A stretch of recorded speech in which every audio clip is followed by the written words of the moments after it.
ఉచిత యోగా కేంద్రము, free yoga class centre, old airport road, TTD కళ్యాణమండపం పక్కన, ఫతేనగర్, బోయినపల్లి. ప్రతిరోజు ఉదయం 5:30 గంటల నుంచి 7:30 గంటల వరకు ఉచిత యోగా నేర్పించబడును. ఎవరైనా ఆసక్తి కలవారు ఉంటే తప్పకుండా రాగలరు. ప్రతి ఒక్కరు కూడా రావచ్చు. ఎటువంటి రుసుము లేకుండా ఉచితంగా నేర్పించబడును. మన ఆరోగ్యమే మనకు రక్ష, ఆరోగ్యమే మహాబలం. ఫ్రెండ్స్, నేను మీకు ఇక్కడ రంజన్ గురువు గారి నెంబర్ ఇస్తున్నాను. మీకు ఎవరికైనా ఆసక్తి ఉంటే మీరు డైరెక్ట్గా గురువు గారిని సంప్రదించవచ్చు. ఓం సూర్యాయ నమః.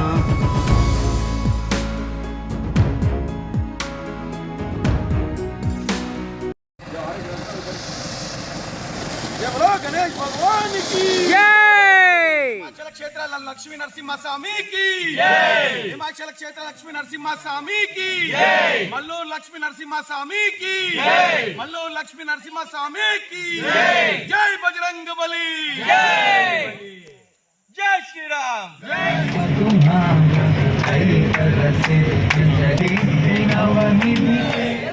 स्वामी की जय.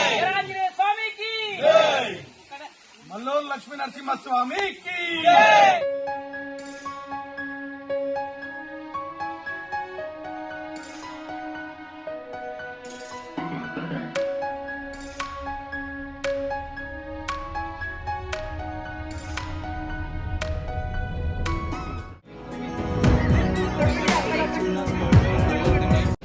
హాయ్ ఫ్రెండ్స్, నమస్కారం. ఈరోజు అనుకోకుండా ట్రిప్ ప్లాన్ చేయడం జరిగింది. మా ప్రసాద్ నాతో మీకు మా ప్రసాదాన్ని ఇంట్రడ్యూస్ చేస్తాను. నాకు వెన్నుదన్నగా నిలిచాడు హైదరాబాద్ వచ్చినప్పటి నుంచి. సో అనుకోకుండా ఈరోజు సండే ఒక్క రోజులో 4 దేవాలయాలు కవర్ చేయాలని అన్నవాళ్ళ బ్యాచ్, యోగా బ్యాచ్ ఉన్నారు 32 మంది. అందరూ కలిసి ఫ్యామిలీ అందరూ కలిసి 32 మంది అక్కడ బస్సులో బస్ రెడీగా ఉంది. The time is 4:30. సో మీకు ఈరోజు ఎన్ని కవర్ చేయగలము, మ్యాక్సిమం 4 కవర్ చేస్తామా లేదా 3, మీకు ఎప్పటికప్పుడు మంచి temples 4. Thank you so much. So right now మేము ఇప్పుడు ఓల్డ్ ఎయిర్పోర్ట్ బేగంపేట దగ్గర నుంచి స్టార్ట్ అవుతున్నాం. మా బస్ ఇక్కడి నుంచి స్టార్ట్ అవుతుంది.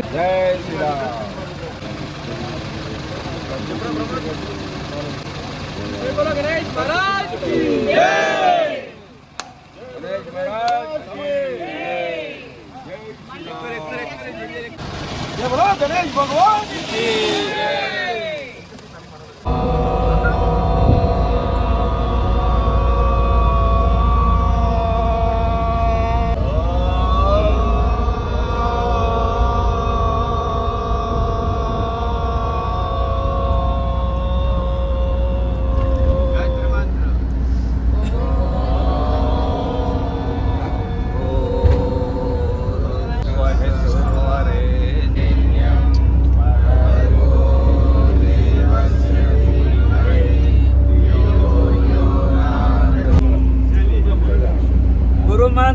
గురు మంత్రంతో ప్రారంభమైన మా ప్రయాణం హన్మకొండ, వరంగల్ ఈ 2 పట్టణాల మధ్య భద్రకాళి చెరువు తీరాన గుట్టపై ప్రకృతి శోభతో ప్రశాంతమైన వాతావరణంలో ఉన్న భద్రకాళి దేవస్థానానికి చేరుకున్నాం.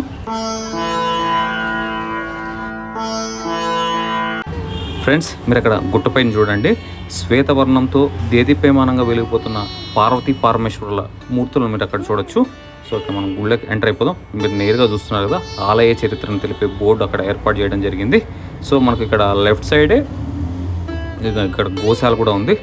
సో మనం ఇక్కడ వెళ్ళి కాలు చేతులు శుభ్రం చేసుకొని మనం ఇంకా ఆలయం లోపలికి వెళ్దాం. సో ఇది ఆలయ చరిత్ర, దీని గురించి కూడా మీకు క్లుప్తంగా చెప్తాను. ఇది గోకులం. మీరు అక్కడ పక్కన చూస్తున్నారు కదా భద్రకాళి చెరువు. ఈ మధ్య న్యూస్లో కూడా చూస్తుంటారు. ఈ భద్రకాళి చెరువుని పూడిక తీసే పనులు స్టార్ట్ చేశారు. అండ్ అలాగే ఇవన్నీ కూడా ఆలయ అభివృద్ధిలో భాగంగా అక్కడ పూడికి కూడా తీస్తున్నారు. ఈ పురాతన శక్తివంతమైన ఆలయాన్ని అభివృద్ధి దిశగా ప్రభుత్వం అయితే చాలా చర్యలు అయితే చేపట్టింది. సో మనం ఇప్పుడు దర్శనానికి వెళ్దాం. దర్శనంకు దారి ఫస్ట్ అయితే మనం వినాయకుడిని దర్శించుకుందాం, ఆ తర్వాత అమ్మవారిని దర్శించుకుందాం. సో అక్కడ చూస్తున్నారు కదా, ఈరోజు సండే పబ్లిక్ అయితే మేమైతే ఎక్కువ ఉంటారేమో అనుకున్నాం, కానీ మరి అంత ఎక్కువ లేరు తక్కువ లేరు. సో ఇది భద్రకాళి చెరువు. సో ఈ వాటర్ అంతా కూడా ఖాళీ చేసి తర్వాత పూడికి తీస్తారంట.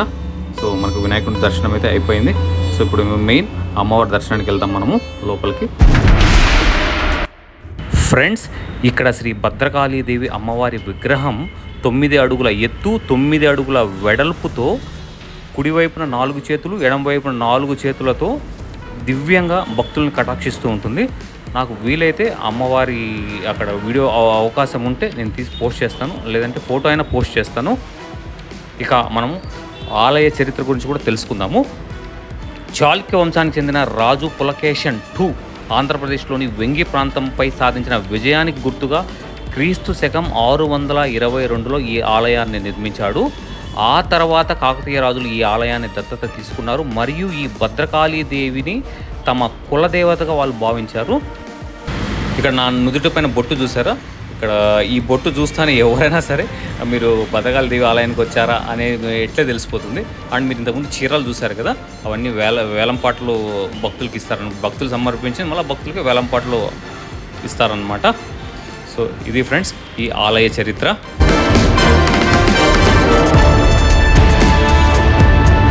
ఇక మేము బ్రేక్ఫాస్ట్ చేసుకొని నెక్స్ట్ వచ్చేసి మేము రామప్ప టెంపుల్కి అయితే స్టార్ట్ అవుతాము. సో యాక్చువల్గా మల్లూరుకి వెళ్ళాలని అనుకుంది, కాకపోతే ప్రోగ్రాంలో చిన్న చేంజెస్. సో ఇది ఆలయ పరిసరాలు. బ్రేక్ఫాస్ట్ అయితే ఏర్పాటు చేయడం జరిగింది. బ్రేక్ఫాస్ట్ చేసుకొని తర్వాత next Ramappa temple. Friends right now మేము ఇప్పుడు భద్రకాళి టెంపుల్ దగ్గరకు వచ్చాము. టైం వచ్చేసి ఇప్పుడు 8 అవుతుంది. 4:40కి బేగంపేట ఎయిర్పోర్ట్లో బయలుదేరిన మేము 3 అవర్స్ నియర్లీ 160 కిలోమీటర్లు 3 గంటల 10 నిమిషాలు పట్టింది మేము ఇక్కడ చేరుకోవడానికి. అండ్ దర్శనం కూడా మంచిగా అయింది. ఈరోజు పబ్లిక్ కొంచెం సండే అయినా తక్కువగానే ఉన్నారు. సో మాకు 20 మినిట్స్ ఇక్కడ తెలిసిన వాళ్ళు ఉంటే అంత గ్రూప్గా వచ్చినాం. ఇక్కడ ఎండోన్మెంట్ డిపార్ట్మెంట్ తెలిసిన వాళ్ళు ఉంటే మాకు కొంచెం విఐపి దర్శనం చేయించేశారు. మీకు దర్శనం అయిందండి? ఎలా అయింది? బాగుందా? ఆయన అవుతులేదండి, టిఫిన్ తినలేరు ఇంకా? తినడానికి ముందు ఉండాలట రండి. Line line line.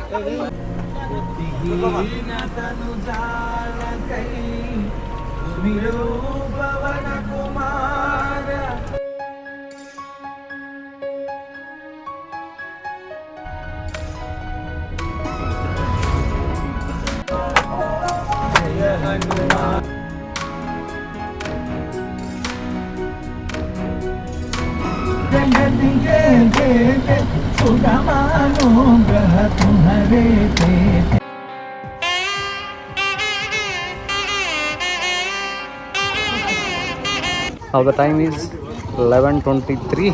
11:23కి రామప్ప టెంపుల్కి రీచ్ అయ్యాం. యునెస్కో వారిచే గుర్తింపబడిన ప్రపంచ వారసత్వ సంపద. మన గర్వకారణం శ్రీ అక్కడ రామలింగేశ్వర స్వామి రామప్ప. సో ప్రకటన అయితే చూస్తున్నారు మీరు అక్కడ. పరిసర ప్రాంతాల్లో జంతువులను బలి చేయడం okay. So Ramappa temple Kakatiya Rudreshwara దేవాలయం వరల్డ్ హెరిటేజ్ సైట్. ఇక్కడ మీరు విజిటింగ్ అవర్స్ చూడవచ్చు. 6 AM to 6 PM special.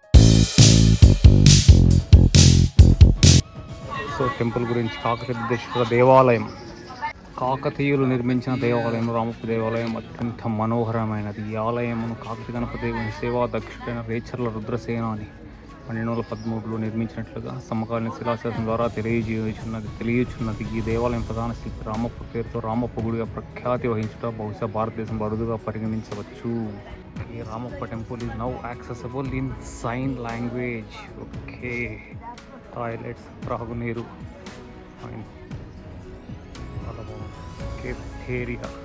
Friends ఈ ఆలయం గురించి తెలుసుకోవాల్సింది చాలా ఉంది. కాబట్టి నేను పూర్తి వీడియోని నెక్స్ట్ పోస్ట్ చేస్తాను, ఎందుకంటే ఈ వీడియో ఇప్పటికే లెంత్ అయిపోతుంది. సో ఇక్కడ టెంపుల్ గురించి టూకీగా మాత్రమే ఉంటుంది. మన ధర్మం గురించి, మన చరిత్ర గురించి చెప్పేవే ఈ అద్భుతమైన దేవాలయాలు. ఫ్రెండ్స్ ఎండ అయితే మామూలుగా లేదు, వాయ కొడుతుంది. నియర్లీ 40 degrees ఉన్నట్లుంది ఎండ. చెమటలైతే వస్తుంది బాగా. ఫ్రెండ్స్ అక్కడ చూడండి ఆ ఆలయాన్ని ఎన్నో దాడులను, ఎన్నో సవాళ్లను, ఎన్నో ప్రతికూలతలను ఎదుర్కొని ఎంత టీవీగా నిలబడిందో. ఫ్రెండ్స్ మన ధర్మంలో ఏదైనా ఒక విగ్రహం డ్యామేజ్ అయితే ఆ విగ్రహం పూజకు పనికిరాదంట. ఎవరైతే ఈ టెంపుల్ మీద దాడి చేశారో వాళ్లకు ఏది మనం పూజిస్తామో ఏది మనం పూజించమో తెలియక కనిపించిన విగ్రహాలని అన్నిటినీ ధ్వంసం చేసుకుంటూ వెళ్ళిపోయారు. సో ఇలాంటి ఎన్నో మనకు తెలియని విషయాలు గైడ్ మాకైతే చెప్పడం జరిగింది. సో నేనేమనుకున్నానంటే ఈ వీడియోలు అన్నీ పొందుపరచడం కష్టం, పైగా లెంత్ ఎక్కువ అయిపోతుందన్న ఉద్దేశంతో నెక్స్ట్ వీడియోలో మొత్తం గైడ్ చెప్పినవన్నీ కూడా నేను అందులో పొందుపరిచాను. సో తప్పకుండా మీరు నెక్స్ట్ వీడియో అయితే చూడండి. రామప్ప టెంపుల్ గురించే డెడికేటెడ్ వీడియో అది.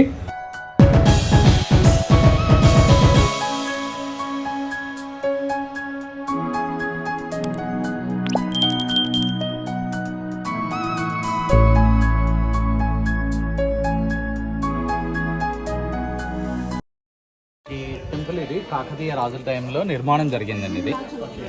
సో కాకతీయుల తరఫున వాళ్ళ సేనాని అయిన రేచల్ల రుద్రయ్య గారు ఈ టెంపుల్ని నిర్మించారు. ఇది 40 years కట్టారు. 1173 నుంచి 1213 వరకు కట్టారు. కట్టడానికి 40 years పట్టింది. కట్టి ఇప్పటికీ 811 years అయిందండి. ఫస్ట్ దీన్ని రుద్రేశ్వర ఆలయం అని పిలిచేవారు. అంటే లోపలి శివలింగాన్ని కాకతీయ రాజు రుద్రదేవుడు ప్రతిష్ఠించారు కాబట్టి ఆయన పేరు రుద్రేశ్వర ఆలయం. ఈ శిల్పాలను చెక్కిన శిల్పి రామప్ప. సో అతని పేరుపై మన రామప్ప టెంపుల్ అని అంటున్నాము. అలాగే దేవుడి పేరు కూడా శ్రీ రామలింగేశ్వర స్వామి గారుగా పిలువబడుతున్నారు. అలాగే రామప్ప టెంపుల్ అని అంటున్నాము. ఇవి చూడండి, ఇవి ఇక్కడ స్పెషల్ అట్రాక్షన్. ఇవి వీటిని మదనికలు లేదా సాల బంజికలు అని పిలుస్తాం. ఇక్కడ 3 ద్వారాలకి ఇచ్చారు. అలాగే ఎలిఫెంట్స్ చూస్తే ఒకదాని వెనకాల ఒకటి ప్రదక్షిణ చేస్తున్నట్టు మనకి డైరెక్షన్ చూపిస్తున్నట్లు ఇచ్చాడు, ఇలా వెళ్ళాలి అన్న. ఇప్పుడు ఇక్కడ నంది డిఫరెంట్ గా ఉంటుంది సార్. మిగతా టెంపుల్స్ లో తల స్ట్రైట్ గా ఉండి కొమ్ముల మధ్యలోంచి శివలింగాన్ని చూసే విధంగా ఉంటుంది. మన ఇక్కడ సైడ్ కి ఇచ్చాడు, ఇది శివుడి వాహనం కదా.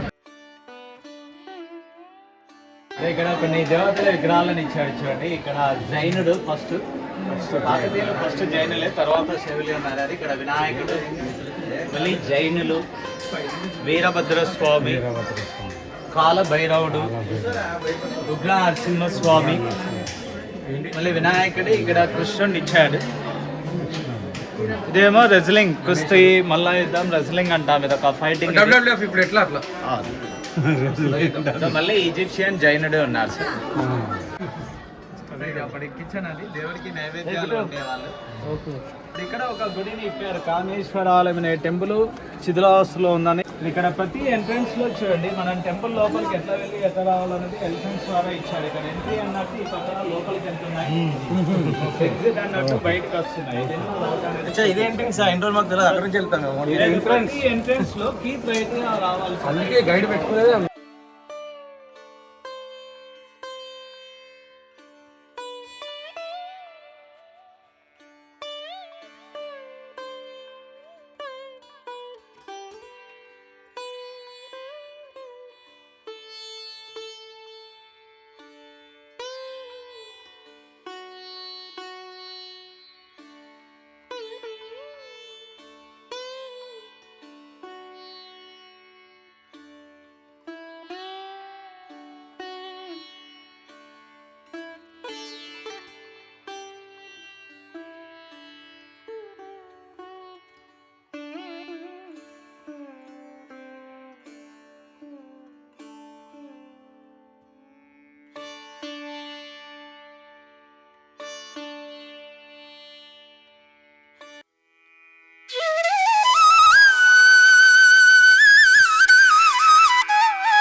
సో ఫ్రెండ్స్, ఇప్పుడు మేము మల్లూరు లక్ష్మీ నరసింహస్వామి టెంపుల్ దగ్గరికి వచ్చాము. రామప్ప టెంపుల్ నుంచి మేము 1:15 స్టార్ట్ అయ్యాము. ఇక్కడ చేరడానికి 3:15 అయింది, అంటే 2 hours పట్టింది. ఇక మనకు రామప్ప టెంపుల్ నుంచి మల్లూరు లక్ష్మీ నరసింహస్వామి టెంపుల్ 85 kilometers ఉంది. సో ఇప్పుడు మేము లంచ్ చేసుకుని దర్శనానికి వెళ్ళేసి తర్వాత టైం ఉంటే మళ్ళీ స్వర్ణగిరికి వెళ్ళాలని ప్లాన్ చేస్తున్నాం ఫ్రెండ్స్. బస్సు దిగగానే మాకు లంచ్ అయితే రెడీగా ఉంది.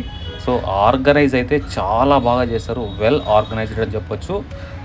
బస్సు ఎక్కినప్పటి నుంచి మాకు ఫుడ్కి అయితే కొదవలేదు, ఏదో ఒకటి ఇస్తూనే ఉన్నారు. Very very very nice people. అందరూ కూడా ఎక్కడ కానీ హెచ్చు తగ్గులు లేకుండా, చిన్న పెద్ద అని తారతమ్యం లేకుండా చాలా చక్కగా అయితే మేము ఈ ట్రిప్ ఎంజాయ్ చేయడం జరిగింది. అందరూ వెరీ ఫ్రెండ్లీ.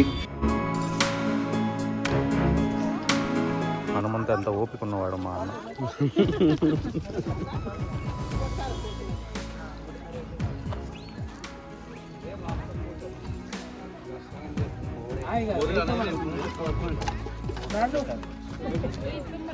మనం ఉండరా వస్తున్నా పక్కనే.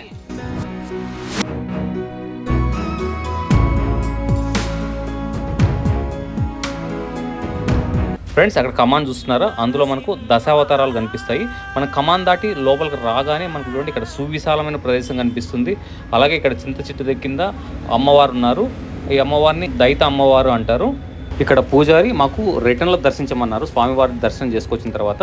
సో ఇక్కడ మనము టెంపుల్ ఎంట్రన్స్ ఏదైతే ఉందో ఇక్కడ కమాన్ దగ్గర రైట్ అయితే చింతామణి జలపాతంకి వెళ్తాము. అండ్ లెఫ్ట్లో మనకు ఇక్కడ పుట్టింటికలు తీసే ప్రదేశం ఉంది. సో మీరు జలపాతం అంటే చాలా పెద్ద జలపాతం అయితే అనుకోకండి. సో ఇక్కడ చూస్తున్న ఈ చిన్న జలపాతం స్వచ్ఛమైన నీరు. మనకు సంవత్సరంలో ఎలాంటి కాలంలో అయినా ఇక్కడ నీరు మాత్రం తగ్గదంట. ఈ స్వచ్ఛమైన నీళ్ళు అయితే వస్తుంది. సో ఫస్ట్ టెంపుల్కి వచ్చిన వాళ్ళు ఇక్కడికి వచ్చి కాళ్ళు చేతులు కడుక్కొని ఆ వాటర్ తాగి తర్వాత టెంపుల్కి వెళ్తారు. అంత స్వచ్ఛంగా ఉన్నాయి వాటరు. ఫ్రెండ్స్ ఇప్పుడు మీరు చూసిన ఈ 3 టెంపుల్స్ కూడా చాలా పురాతనమైన, శక్తివంతమైన, ఎంతో ప్రసిద్ధిగాంచిన ఆలయాలు. సో ఇప్పుడు సెల్ఫీ టైం అనమాట. మేము అందరం కలిసి ఇక్కడ సెల్ఫీ తీసుకున్నాం. వెరీ నైస్ పీపుల్ అండి. మళ్ళీ చెప్తున్నాను, నిజంగా వీళ్ళతో రావడం నా అదృష్టమనే చెప్పాలి. People are very friendly and nice. ఇందుకు గాను మా ప్రసాదనకు స్పెషల్ థ్యాంక్స్ చెప్పుకోవాలి. నన్ను ప్రెజర్ చేసి తీసుకొచ్చాడు. ఫస్ట్లో నేను ఎలా ఉంటుందో ఏమో అనేసి అనుకున్నాను. కాకపోతే ఇక్కడైతే అంతా చాలా మంచిగా జరిగింది. అద్భుతమైన టెంపుల్స్ చూసే అవకాశం, అద్భుతమైన మనుషులతో అద్భుతమైన టెంపుల్స్ని దర్శించే భాగ్యం కలిగింది. ఫ్రెండ్స్ మనం టెంపుల్లోకి వెళ్తూ ఈ ఆలయం గురించిన విశేషాలు తెలుసుకుందాము. ఓకేనా? సో ఇక్కడ చూస్తున్నది కోరేరులో అయితే ప్రజెంట్ వాటర్ లేవు. సో ఇట్లా మనకు ఇక్కడ కనిపిస్తున్న స్టెప్స్ అయితే దర్శనం అయిపోయిన తర్వాత వచ్చేది అనమాట రిటర్న్. ఇప్పుడు మనం ఇలా వెళ్ళాలి లెఫ్ట్. అండ్ ఈ ఆలయానికి క్షేత్రపాలకుడు వచ్చేసి మన ఆంజనేయ స్వామి, శిఖాంజనేయుడు అని వ్యవహరిస్తారు. 4 లోకములన్నీ మ్రొక్కే జ్వాలా నరసింహ.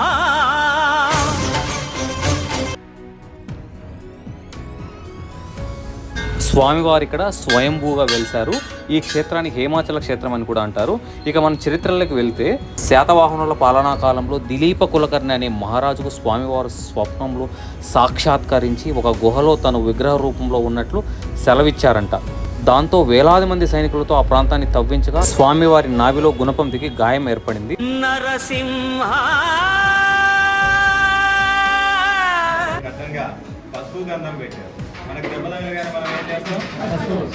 దెబ్బ తగిలిన ఆ నాభి నుండి చిన్న చిన్న చుక్కలుగా స్వచ్ఛ జలం రావడం మొదలైంది.